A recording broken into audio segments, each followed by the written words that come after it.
ആശ്വാസം നേടാം. ഹൃത്തിനുള്ളിൽ ജീവൻ നൽകും വചനം, തിരുവചനം. പിതാവിൻ്റെയും പുത്രൻ്റെയും പരിശുദ്ധാത്മാവിൻ്റെയും നാമത്തിൽ ആമേൻ. ഈശോയിൽ ഏറ്റവും സ്നേഹമുള്ളവരെ, നമ്മുടെ ജീവിതത്തിലെ പ്രധാനപ്പെട്ട ഒരു ഭാഗമാണ് ദൈവാരാധന. ദൈവത്തെ ആരാധിക്കുവാൻ നമ്മുടെ ജീവിതത്തിൽ ഒത്തിരി സമയം നമ്മൾ ചിലവഴിക്കാറുണ്ട്. നമ്മുടെ ആരാധനയുടെ പ്രധാനപ്പെട്ട ലക്ഷ്യം ദൈവത്തിൻ്റെ നാമത്തെ മഹത്വപ്പെടുത്തി നമ്മൾ ജീവിക്കുക എന്നുള്ളതാണ്. അപ്പം ആരാധനാ സമൂഹത്തിന് വളരെ വേഗം തെറ്റുപറ്റാം. കാരണം നമ്മുടെ ആരാധന നേർവഴിയിലല്ലെങ്കിൽ വളരെ പെട്ടെന്ന് നമ്മൾ തിന്മയിലേക്ക് പോകാം. കാരണം മത്തായിയുടെ സുവിശേഷം 4-ാമത്തെ അധ്യായത്തിൽ ഈശോയുടെ മരുഭൂമിയിലെ പരീക്ഷ നമ്മൾ വായിക്കുന്നുണ്ട്. ഈശോയ്ക്ക് നേരിട്ട മൂന്നാമത്തെ പ്രലോഭനമായിരുന്നു സാത്താനെ ഒന്ന് ആരാധിച്ചാൽ മതി. സാത്താൻ ഈശോയോട് പറഞ്ഞതാണ്, നീ എന്നെ ഒരു ആരാധിച്ചാൽ മാത്രം മതി, ഈ കാണുന്ന ഈ ഭൂമിയും അതിലെ സമസ്തവും എൻ്റേതാണ്, അത് ഞാൻ നിനക്ക് തരാം.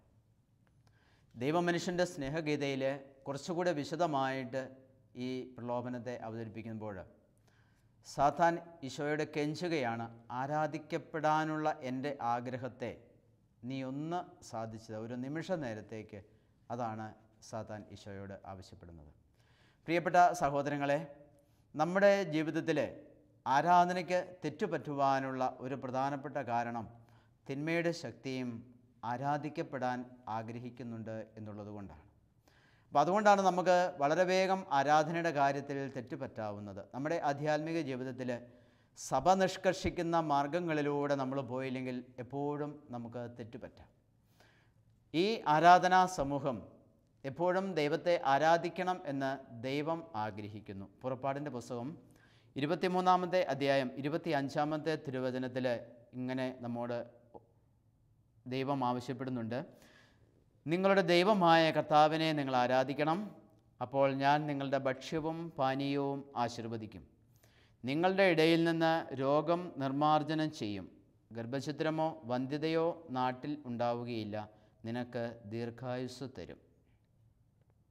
ആരാധിക്കുമ്പോൾ കിട്ടുന്ന അനുഗ്രഹത്തെക്കുറിച്ചാണ് പുറപ്പാട് പുസ്തകം നമ്മെ ഓർമ്മപ്പെടുന്നത്. നിങ്ങളുടെ ദൈവമായ കർത്താവിനെ നിങ്ങൾ ആരാധിക്കണം, അപ്പോൾ ഞാൻ നിങ്ങളുടെ ഭക്ഷ്യവും പാനീയവും ആശീർവദിക്കും.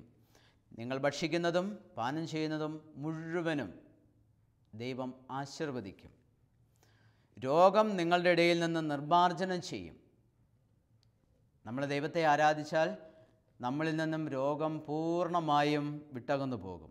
ഗർഭഛിദ്രമോ വന്ധ്യതയോ ഉണ്ടാവില്ല. നിനക്ക് ദീർഘായുസ്സ് ലഭിക്കുകയും ചെയ്യും. അങ്ങനെ നിൻ്റെ ജീവിതം മുഴുവനും അനുഗ്രഹിക്കപ്പെടും. നിൻ്റെ ജീവിതത്തിൽ അനുഗ്രഹിക്കപ്പെടാത്ത ഒരു മേഖലയും ഉണ്ടാവത്തില്ല. നിൻ്റെ കൃഷിയിടങ്ങൾ അനുഗ്രഹിക്കപ്പെടും, നിൻ്റെ ഭക്ഷണവും പാനീയവും അനുഗ്രഹിക്കപ്പെടും, നാട്ടിൽ ഗർഭഛിദ്രമോ വന്ധ്യതയോ ഉണ്ടാവുകയില്ല, നിനക്ക് ദീർഘായുസ്സ് ലഭിക്കുകയും ചെയ്യും. ഒന്നാമത്തെ കൽപ്പന ദൈവത്തെ ആരാധിക്കുന്നതിനെ സംബന്ധിച്ചാണ്. നിൻ്റെ ദൈവമായ കർത്താവിനെ ആരാധിക്കണം, അവനെ മാത്രമേ പൂജിക്കാവൂ.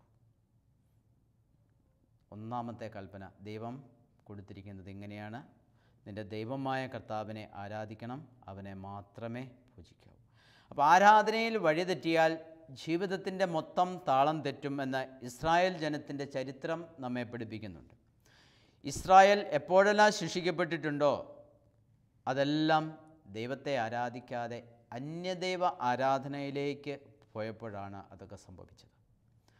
അപ്പം ദൈവത്തെ ആരാധിക്കുന്നതിൽ തെറ്റുപറ്റാത്ത പിതാവായിരുന്നു അബ്രാഹാം.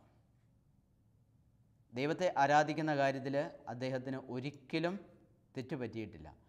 ദൈവത്തെ കണ്ട് ദൈവത്തിൻ്റെ സാന്നിധ്യം മനസ്സിലാക്കി വളരെ വേഗം ദൈവത്തിന് മറുപടി കൊടുത്ത മനുഷ്യനാണ് അബ്രാഹാം. ഉൽപ്പത്തിയുടെ പുസ്തകം 18-ാമത്തെ അധ്യായത്തിൽ ദൈവം അബ്രാഹത്തെ സന്ദർശിക്കുന്നത് നമ്മൾ കാണുന്നുണ്ട്. ഉൽപ്പത്തിയുടെ പുസ്തകം 18-ാം അധ്യായം 1 മുതലുള്ള തിരുവചനങ്ങളിൽ മാമ്രയുടെ ഒക്കുമരത്തോപ്പിന് സമീപം കർത്താവ് അബ്രാഹത്തിന് പ്രത്യക്ഷനായി. വെയിൽ മൂത്ത സമയത്ത് അബ്രാഹാം തൻ്റെ കൂടാരത്തിൻ്റെ വാതിൽക്കൽ ഇരിക്കുകയായിരുന്നു. അവൻ തല ഉയർത്തി നോക്കിയപ്പോൾ 3 ആളുകൾ തനിക്കെതിരെ നിൽക്കുന്നത് അവൻ കണ്ടു. കൂടാരവാതിൽക്കൽ നിന്ന് എഴുന്നേറ്റ് അവരെ എതിരേൽക്കാൻ ഓടിച്ചെന്ന് നിലം പറ്റെ താണ് അവരെ അവൻ വണങ്ങി. ദൈവമായിരുന്നു അബ്രാഹത്തെ സന്ദർശിച്ചത്. അബ്രാഹത്തിന് വളരെ വേഗം മനസ്സിലായി അത് ദൈവമാണ് എന്ന്. അബ്രാഹാം അവരെ തൻ്റെ വീട്ടിലേക്ക് ക്ഷണിച്ചു. കാല് കഴുകാൻ വെള്ളം കൊടുത്തു. വളരെ വേഗം അപ്പമുണ്ടാക്കി തരാം, അത് ഭക്ഷിച്ച് ക്ഷീണമകറ്റിയതിന് ശേഷം മാത്രമേ പോകാവൂ എന്ന് അബ്രാഹാം ആവശ്യപ്പെട്ടു. നീ പറയുന്നത് പോലെ തന്നെ ആവട്ടെ എന്ന് അവർ മറുപടി നൽകി. അങ്ങനെ അബ്രാഹാം ഒരു വിരുന്നൊരുക്കി. മുരിയിറച്ചിയും വെണ്ണയും പാലും അപ്പവും ചേർന്ന് അബ്രാഹാം അവർക്ക് വിളമ്പി. അബ്രാഹാം അവരെ പരിചരിച്ചു. അങ്ങനെ ദൈവത്തെ അബ്രാഹാം സ്വീകരിച്ചു. ദൈവത്തെ താണു വണങ്ങി അവൻ ആരാധിച്ചു. ഇതൊക്കെ ചെയ്തതിന് ശേഷം വളരെ മാന്യമായിട്ട് അബ്രാഹാം അവിടെ പെരുമാറി.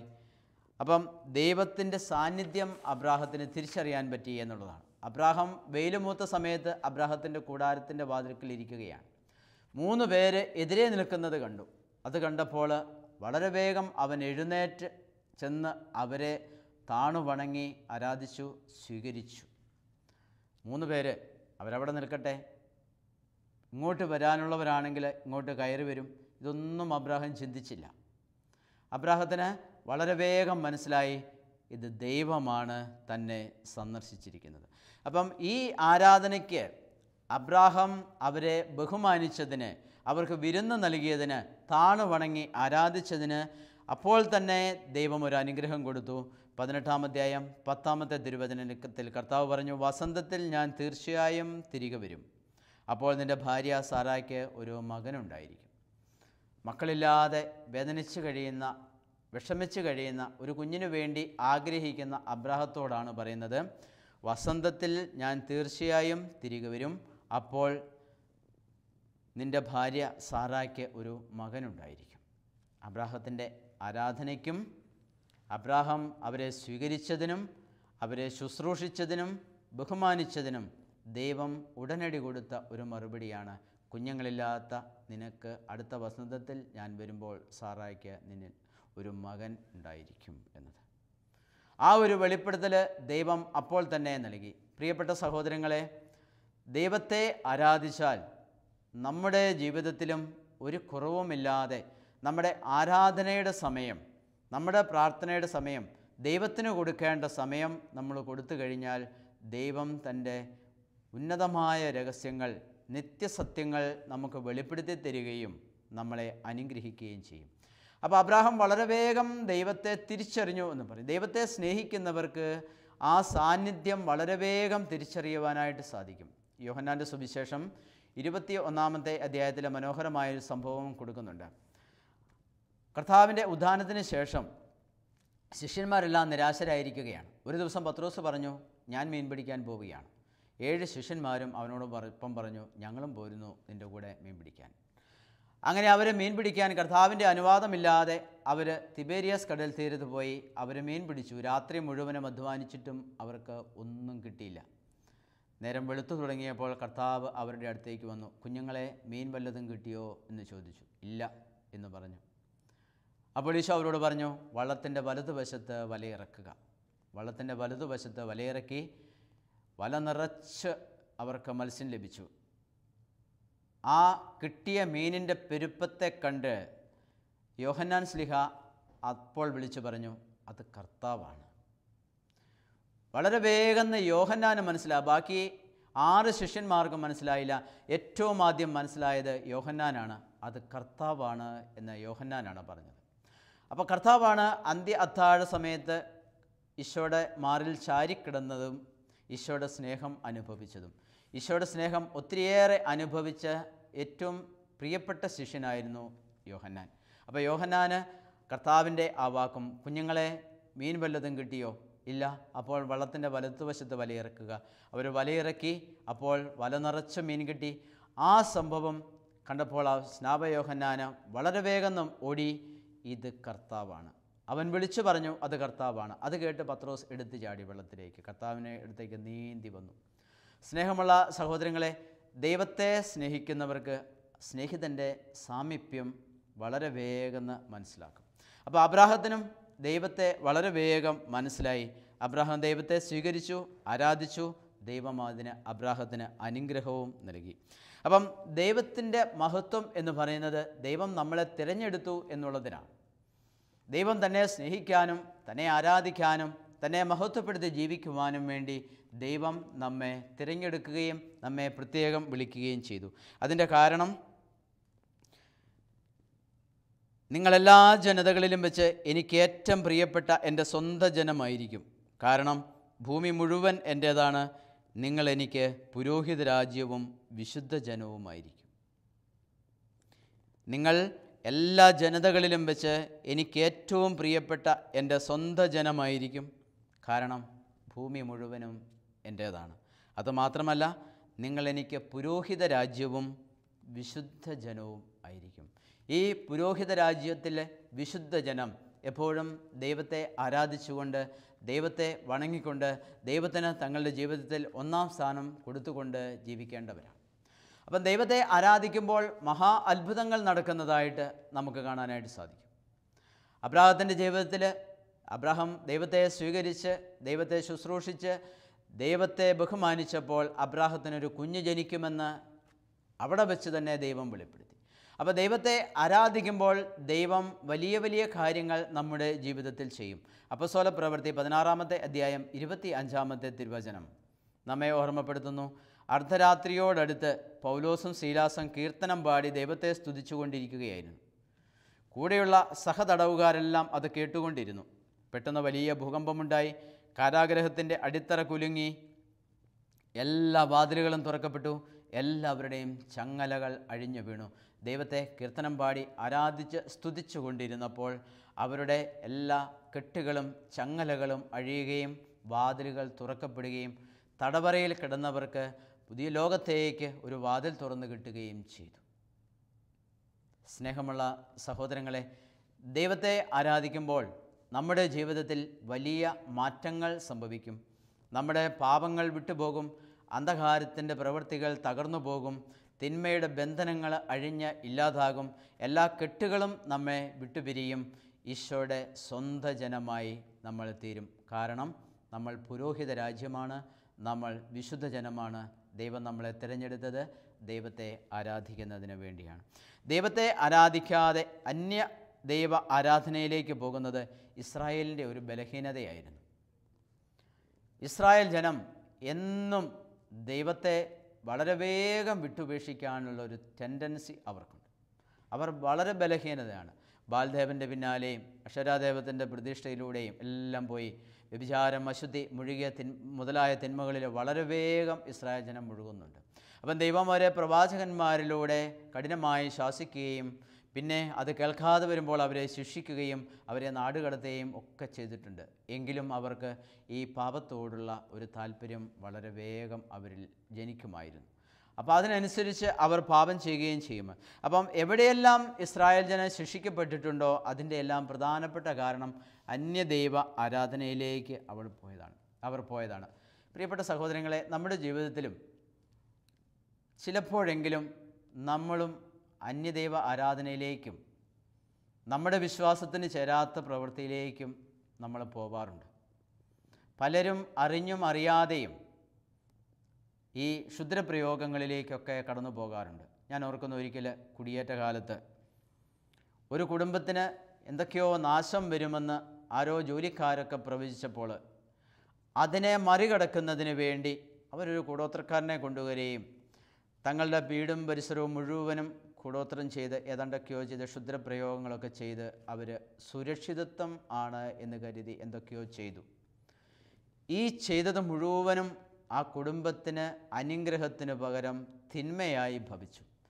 അന്നു മുതൽ ആ കുടുംബത്തിൽ സമാധാനമില്ലാതാവുകയും അപ്പനും അമ്മയും മക്കളും പരസ്പരം കലഹിക്കുകയും ജീവിതത്തിൻ്റെ അവസാനം വരെ ഈ കലഹം തുടർന്നു പോവുകയും ചെയ്തു.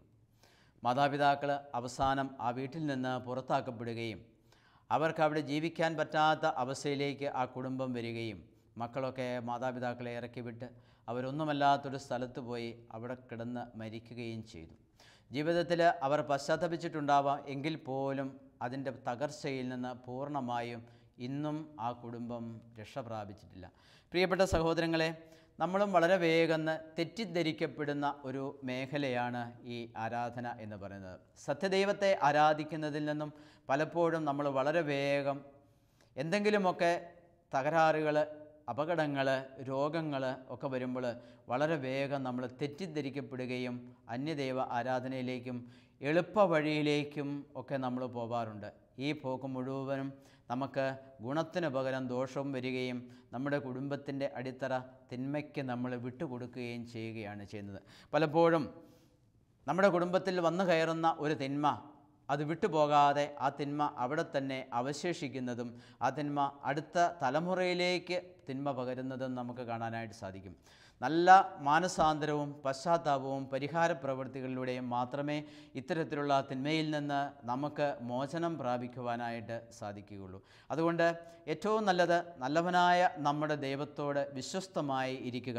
കാരണം നമ്മൾ പുരോഹിത രാജ്യമാണ്, നമ്മൾ തിരഞ്ഞെടുക്കപ്പെട്ട ജനമാണ്, ദൈവത്തെ ആരാധിക്കാൻ വേണ്ടി തിരഞ്ഞെടുക്കപ്പെട്ട വിശുദ്ധ ജനമാണ്.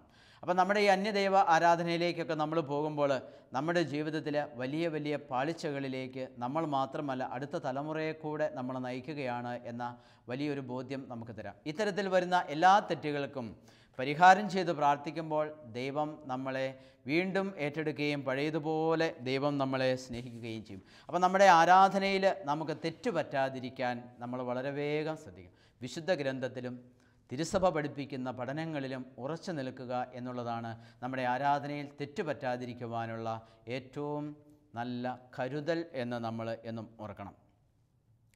നമ്മൾ അന്യദൈവ ആരാധനയിലേക്കും നമ്മുടെ വിശ്വാസം അല്പം ക്ഷയിക്കുമ്പോൾ തിന്മ ഇതിലൂടെ വേരുപിടിക്കുകയാണ് ചെയ്യുന്നത്. ശക്തമായ ഒരു വിശ്വാസം, നല്ല തീക്ഷ്ണതയുള്ള ആരാധനാ ചൈതന്യം ഇത് നമുക്കില്ലെങ്കിൽ തിന്മ നമ്മുടെ ജീവിതത്തിലേക്ക് കടന്നു വരാനും നമ്മുടെ ജീവിതത്തെ അസ്വസ്ഥപ്പെടുത്തുവാനും ഇടയുണ്ട്. ജെറമിയായുടെ പുസ്തകം 8-ാമത്തെ അധ്യായം 6-7 വചനങ്ങളിൽ നമ്മെ കർത്താവ് ഓർമ്മപ്പെടുത്തുകയാണ്. ഒരുവനും തൻ്റെ ദുഷ്ടതയെക്കുറിച്ച് അനുതപിക്കുന്നില്ല. പടക്കളത്തിലേക്ക് പായുന്ന കുതിരയെപ്പോലെ ഓരോരുത്തരും അവനവൻ്റെ വഴിക്ക് പോകുന്നു. എൻ്റെ ജനത്തിനകത്തെ എൻ്റെ കൽപ്പന അറിഞ്ഞുകൂടാ. നമ്മുടെ ജീവിതത്തിൽ ഇന്നും യഥാർത്ഥത്തിൽ സംഭവിച്ചുകൊണ്ടിരിക്കുന്ന ഒരു സത്യമാണിത്. ഒരുവനും തൻ്റെ ദുഷ്ടതയെക്കുറിച്ച് അനുതപിക്കുന്നില്ല. പടക്കളത്തിലേക്ക് പായുന്ന കുതിരയെപ്പോലെ ഓരോരുത്തരും അവനവൻ്റെ വഴിക്ക് പോകുന്നു. പടക്കളത്തിലേക്ക് പോകുന്ന കുതിരയ്ക്ക് ഒന്നും ശ്രദ്ധിക്കാനില്ല, നേരെ പടക്കളത്തിലേക്ക് പോവുക, യുദ്ധം ചെയ്യുക എന്നുള്ളതല്ലാതെ, അല്ലെങ്കിൽ പടക്കളത്തിലേക്ക് തന്നെ യാത്ര ചെയ്യുന്ന അവരെ കൊണ്ടുപോവുക എന്നുള്ളതല്ലാതെ ആ കുതിരയ്ക്ക് മറ്റൊന്നും ചിന്തിക്കാനില്ല. എല്ലാ മനുഷ്യരും ഇങ്ങനെയാണ് എന്ന് വചനം നമ്മെ ഓർമ്മപ്പെടും. ഒരുവനും തൻ്റെ ദുഷ്ടതയെക്കുറിച്ച് അനുതപിക്കുന്നില്ല. പടക്കളത്തിലേക്ക് പായുന്ന കുതിരയെപ്പോലെ ഓരോരുത്തരും അവനവൻ്റെ വഴിക്ക് പോകുന്നു. സ്നേഹമുള്ള സഹോദരങ്ങളെ, എൻ്റെ ജീവിതത്തിൽ തെറ്റുകളുണ്ടോ, എൻ്റെ ജീവിതത്തിൽ പാളിച്ചകളുണ്ടോ, അല്പം പോലും ഞാൻ ചിന്തിക്കാറില്ല. ഞാനിരുന്ന് ഒന്ന് ആലോചിക്കാറില്ല. എൻ്റെ വഴി ശരിയാണോ, ഞാൻ തിരഞ്ഞെടുത്തത് ശരിയാണോ, ഞാൻ ചിന്തിക്കുന്നത് ശരിയാണോ, എനിക്ക് എൻ്റെ ജീവിതത്തിൽ എന്തെങ്കിലും പാളിച്ച വന്നു പോയിട്ടുണ്ടോ, എന്തെങ്കിലും തെറ്റ് എൻ്റെ ജീവിതത്തിൽ അവശേഷിക്കുന്നുണ്ടോ? ഇത് കർത്താവിനോട് ചോദിക്കാനോ കർത്താവിൻ്റെ മുമ്പിലിരുന്ന് ഒന്ന് ആലോചിക്കാനോ നമ്മളിന്ന് സമയം കണ്ടെത്താറില്ല. നമ്മൾ പശ്ചാത്തപിക്കാറില്ല. എൻ്റെ ഭാഗം ശരിയാണ് എന്ന് ഞാൻ എപ്പോഴും ധരിക്കുന്നു. എൻ്റെ ജീവിതത്തിൽ എന്തെങ്കിലും തെറ്റുണ്ടോ, എൻ്റെ ആരാധനയിൽ എന്തെങ്കിലും പാളിച്ച വന്നിട്ടുണ്ടോ, എൻ്റെ ദൈവത്തിന് എൻ്റെ ജീവിതത്തിൽ 1-ാം സ്ഥാനം ഞാൻ കൊടുത്തിട്ടുണ്ടോ എന്ന് ഞാൻ ഒരിക്കൽ പോലും ചിന്തിക്കാറില്ല എന്നുള്ളതാണ് എൻ്റെ ജീവിതത്തിൽ എനിക്ക് തിരുത്താൻ അവസരമില്ലാതെ പോകുന്നതിൻ്റെ പ്രധാനപ്പെട്ട കാരണം. മറിച്ചൊന്ന് ചിന്തിക്കാൻ എനിക്ക് ആഗ്രഹമില്ല, സമയവുമില്ല, ഞാൻ ഇഷ്ടപ്പെടുന്നുമില്ല. നിയമാവർത്തന പുസ്തകം 6-ാമത്തെ അധ്യായം 4-ാം തിരുവചനം, നിൻ്റെ ദൈവമായ കർത്താവ് ഒരേ ഒരു കർത്താവാണ്. നിൻ്റെ ദൈവമായ കർത്താവിനെ പൂർണ്ണ ഹൃദയത്തോടും പൂർണ്ണ ആത്മാവോടും പൂർണ്ണ മനസ്സോടും സർവശക്തിയോടും കൂടെ സ്നേഹിക്കണം. വിഭജിക്കപ്പെട്ട ഹൃദയം അത് ദൈവം ഒരിക്കലും ആഗ്രഹിക്കുന്നു. ആ ഹൃദയത്തിൽ ദൈവം വസിക്കില്ല. എൻ്റെ ഹൃദയത്തിൻ്റെ കുറച്ച് ഭാഗം എൻ്റെ ജീവിത പങ്കാളിക്ക്, ബാക്കി ഭാഗം എൻ്റെ മക്കൾക്ക്, എൻ്റെ സമ്പത്തിന്, എൻ്റെ ഫ്ലാറ്റിന്, എൻ്റെ വാഹനത്തിന്, എൻ്റെ ജീവിത സൗകര്യങ്ങൾക്ക് ഒക്കെയായിട്ട് ഞാൻ എൻ്റെ ഹൃദയം വിഭജിച്ചിരിക്കുന്നു. അതിൻ്റെ ഒരു കോണിൽ എൻ്റെ ദൈവത്തിനും ഞാൻ ഒരു സ്ഥലം കൊടുത്തിട്ടുണ്ട്. ദൈവം പറയും, അതെനിക്ക് വേണ്ട. നീ വിഭജിക്കപ്പെട്ട് നിനക്കിഷ്ടമുള്ളവർക്കൊക്കെ നിൻ്റെ ഹൃദയം കൊടുത്തിട്ട് അതിൻ്റെ ബാക്കി ഒരു കോണിൽ മാത്രം വസിക്കാൻ ദൈവം വരില്ല. നിൻ്റെ ദൈവമായ കർത്താവ് ഒരേ ഒരു കർത്താവാണ്. നിൻ്റെ ദൈവമായ കർത്താവിനെ പൂർണ്ണ ഹൃദയത്തോടും പൂർണ്ണ മനസ്സോടും പൂർണ്ണ ആത്മാവോടും സർവശക്തിയോടും കൂടെ സ്നേഹിക്കണം. എല്ലാം പൂർണ്ണം. നിൻ്റെ ഹൃദയത്തിൻ്റെ ആകത്തുക ദൈവത്തിന് നൽകുന്നെങ്കിൽ, ആ ഹൃദയത്തിൽ മുഴുവനായിട്ട് നീ നിൻ്റെ ദൈവത്തെ പ്രതിഷ്ഠിക്കുന്നു എങ്കിൽ മാത്രമേ ദൈവത്തിന് നിൻ്റെ ഹൃദയത്തിൽ വസിക്കാൻ ഇഷ്ടമുള്ളൂ. തിങ്ങി ഞെരുങ്ങി ഇരിക്കുവാൻ നമ്മുടെ ദൈവം ഇഷ്ടപ്പെടാറില്ല. സ്നേഹമുള്ള സഹോദരങ്ങളെ, ഒരിക്കൽ ക്യാൻസർ ബാധിതയായ ഒരു സ്ത്രീ സഹായത്തിനായിട്ട് എൻ്റെ അടുക്കൽ വന്നു. ക്യാൻസർ ബാധിച്ചു കഴിഞ്ഞാൽ മരണമാണ് തൻ്റെ മുമ്പിലുള്ള ഏക പോംവഴി എന്നാണ് പലപ്പോഴും വിചാരിക്കാറ്. എന്നാൽ ദൈവം അത്ഭുതകരമായി സൗഖ്യം കൊടുത്തിരിക്കുന്ന അനേകരുണ്ട്. ഈ സ്ത്രീയോട് ഞാൻ ചോദിച്ചു, പ്രാർത്ഥിക്കുന്നുണ്ടോ? സംസാരമൊക്കെ കേട്ടപ്പോൾ ഒത്തിരിയേറെ നിരാശയ്ക്കടിപ്പെട്ടതായതുകൊണ്ടാണ് ഞാനങ്ങനെ ചോദിച്ചത്. പക്ഷേ ആ സ്ത്രീ ഒരു ദൈവത്തോടല്ല പ്രാർത്ഥിക്കുന്നത്, തനിക്കറിയാവുന്ന എല്ലാ ദൈവത്തോടും പ്രാർത്ഥിക്കും. അപ്പോൾ ഞാൻ പറഞ്ഞു, സൗഖ്യം കിട്ടുക വിഷമമാണ്. സൗഖ്യം മാത്രമല്ല, മരണത്തിന് ശേഷം സ്വർഗത്തിലെത്തിച്ചേരുകയും വിഷമമാണ്. കാരണം നിൻ്റെ ദൈവമായ കർത്താവിനെ പൂർണ്ണ ഹൃദയത്തോടും പൂർണ്ണ ആത്മാവോടും പൂർണ്ണ മനസ്സോടും സർവശക്തിയോടും കൂടെ സ്നേഹിക്കേണ്ടത് അത്യാവശ്യമാണ്. ദൈവാനുഗ്രഹം ഉണ്ടാവത്തില്ല. അതാണ് കർത്താവ് പറയുന്നത്, ഇസ്രായേലെ കേൾക്കുക, നിൻ്റെ ദൈവമായ കർത്താവ് ഒരേ ഒരു കർത്താവാണ്. ഈ ദൈവത്തെയാണ് നമ്മൾ സ്നേഹിക്കുന്നത്. അപ്പോൾ പൂർണ്ണ ഹൃദയത്തോടെ നമ്മൾ ദൈവത്തെ സ്നേഹിക്കണം. പൂർണ്ണമായ ഒരു ഹൃദയത്തോടെയാണ് ദൈവത്തെ നമ്മൾ സ്നേഹിക്കേണ്ടത്. പുറപ്പാടിൻ്റെ പുസ്തകം 5-ാമത്തെ അധ്യായം 1-ാമത്തെ തിരുവചനം, കർത്താവ് കൽപ്പിക്കുന്നു, മരുഭൂമിയിൽ വന്ന് എൻ്റെ ബഹുമാനാർത്ഥം പൂജാ മഹോത്സവം ആഘോഷിക്കാൻ എൻ്റെ ജനത്തെ വിട്ടയക്കുക. ഇസ്രായേൽ ജനത്തെ വിട്ടയക്കുന്നതിന് ദൈവം ആവശ്യപ്പെടുന്ന, മോശയിലൂടെ ഫറവോയോട് ആവശ്യപ്പെടുന്ന ഒരേ ഒരു കാര്യം, മരുഭൂമിയിൽ വന്ന് എൻ്റെ ബഹുമാനാർത്ഥം പൂജാ മഹോത്സവം ആഘോഷിക്കാൻ എൻ്റെ ജനത്തെ വിട്ടയക്കുക. 3 ദിവസത്തെ യാത്ര ചെയ്ത്, പുറപ്പാട് 5:3, 3 ദിവസത്തെ യാത്ര ചെയ്ത് മരുഭൂമിയിൽ ചെന്ന് ഞങ്ങളുടെ ദൈവമായ കർത്താവിന് ബലിയർപ്പിക്കുവാൻ ഞങ്ങളെ അനുവദിക്കുക. ഇതാണ് ഇസ്രായേൽ ജനം ഫറവോയുടെ മുമ്പിൽ വെച്ച ആവശ്യം. ഈ ഇസ്രായേൽ ജനം ഈജിപ്തിൽ അടിമവേല ചെയ്ത് ജീവിക്കേണ്ട ഒരു ജനമല്ല. കാരണം അവർ തിരഞ്ഞെടുക്കപ്പെട്ട ജനമാണ്, അവർ പുരോഹിത രാജ്യമാണ്, വിശുദ്ധ ജനമാണ്. അവർ ദൈവം കൊടുക്കുന്ന ആ വിശുദ്ധ നാട്ടിൽ, ആ കാനാൻ നാട്ടിൽ വന്ന് ദൈവത്തെ ആരാധിച്ച് വണങ്ങി ജീവിക്കേണ്ട ഒരു സമൂഹമാണ്. അതുകൊണ്ട് എന്തു വാങ്ങി? ഫറവോ അനുവദിച്ചില്ല. 10 ശിക്ഷകളും ഫറവോ ഏറ്റുവാങ്ങേണ്ടി വന്നു. 10 ശിക്ഷകളും ഫറവോയ്ക്ക് ഏൽക്കേണ്ടി വന്നു. അവസാനം ഫറവോയുടെയും ആദ്യജാതൻ സംഹരിക്കപ്പെട്ടു. അപ്പോൾ അവൻ അനുവദിച്ചു. ദൈവത്തെ ആരാധിക്കാതെ, ദൈവത്തോട് മല്ലടിച്ച്, ദൈവത്തിൽ നിന്നും ശിക്ഷകൾ ഏറ്റുവാങ്ങിയ മനുഷ്യനാണ് ഫറവോ. ഇതുപോലെ ദൈവത്തോട് മല്ലടിച്ച് പലപ്പോഴും നമ്മളും ദൈവത്തിൻ്റെ ശിക്ഷകൾ ഏറ്റുവാങ്ങാറുണ്ട്. അപ്പം ദൈവത്തിൻ്റെ ശിക്ഷകൾ ഏറ്റുവാങ്ങാതെ ദൈവത്തെ സ്നേഹിക്കാനും അവിടുത്തെ ആരാധിക്കാനും നമ്മൾ വരികയാണ് എങ്കിൽ, പുരോഹിത രാജ്യവും വിശുദ്ധ ജനവുമായ നമ്മൾ ഈ ദൈവത്തെ ആരാധിക്കുകയും ആരാധനയിൽ തെറ്റുപറ്റാതിരിക്കുകയും ചെയ്താൽ അവിടുത്തെ അനുഗ്രഹം എപ്പോഴും നമ്മുടെ മേലുണ്ടാവും. നമ്മുടെ ഭക്ഷണവും പാനീയവും അനുഗ്രഹിക്കപ്പെടും.